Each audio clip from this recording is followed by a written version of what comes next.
নাম নামতে নালাগে ফেঞ্চি বজাৰৰ পৰা ড্ৰাগছটো আনা সদায় ডেইলি তই কিমান টকাৰ আনা ডেইলি নানো স্যাৰ ডেইলি পয়সা নপাও না নেটৱৰ্কটো ডেইলি লাগে ড্ৰাগছটো বলে না পয়সা নহলে এনকে থাকতে পাৰে কিমান টকাৰ লাগে একদিনত ড্ৰাগছটো 1000 টাকা 1500 টাকা 1500 টকা ক'ত পা পইচা তই চুৰ কৰি কিনে তই বেজি মাৰ না কি কৰা হা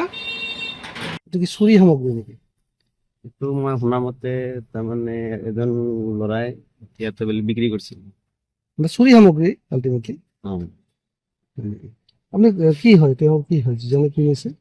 দোকানীজন কি হয় আপুনি মোৰ ভাইটি হয় মই দাদা হয় আপোনাৰ নাম কি দিলবাৰ হুছেইন কিমান টকাৰ বস্তু পালে মানে কিমান কি কি পালে বস্তু হিচাপত ইমান মইতো গম নাপাওঁ 2500 টকা বিক্ৰী কৰিছিল 2500 টকাত 2500 টকাত বিক্ৰী কৰিছে তেওঁ কিনিছে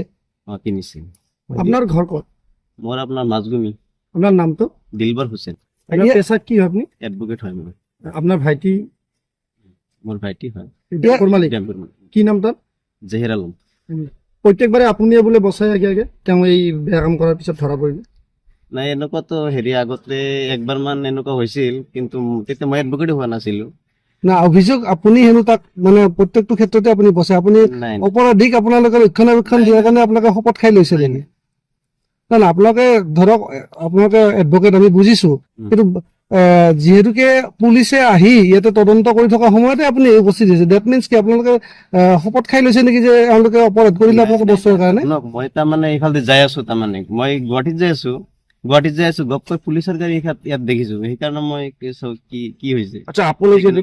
আপুনি যেনেকৈ এডভোকেট আইনৰ ৰক্ষক বুলি ক'লো আপোনাক কিন্তু আপোনাৰ ভাই এনেকুৱা এটা কাম কৰি আছে নিকৃষ্ট কাম যিটো আগতে বহুবাৰ হোৱাৰ আমি অভিযোগ পাইছো জেলতো গৈছে আপুনি কি কয় তেওঁ বেয়া কাম কৰিছে ভাল কাম কৰিছে বেয়া কাম কৰিছে মই কি ভাল কাম যিটো বেয়া সেইটো বেয়াই ক'ব লাগিব আপুনিতো বচাই তেখেতক বাৰে বাৰে নাই এতিয়া আপুনি কোৰ্টলৈ যাব মই বেল মাৰিব আৰু বেল দিব বেলৰ কাৰণে এপ্লাই কৰিব সেইটো নহয় এতিয়া পুলিচে এতিয়া ইয়াৰ পৰা ৰেজিষ্টাৰ কৰে এতিয়া কোৰ্টত চাব বস্তুটো কোৰ্টে চাব এইটো কোৰ্টে বিচাৰ কৰিব আপুনি চম্ভালিব এতিয়া কোৰ্টত মই চামলাব বা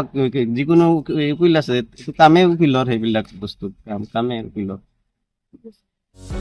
যিকোনো খবৰৰ বাবে যোগাযোগ কৰক আমাৰ এই নম্বৰত 9181 307 2221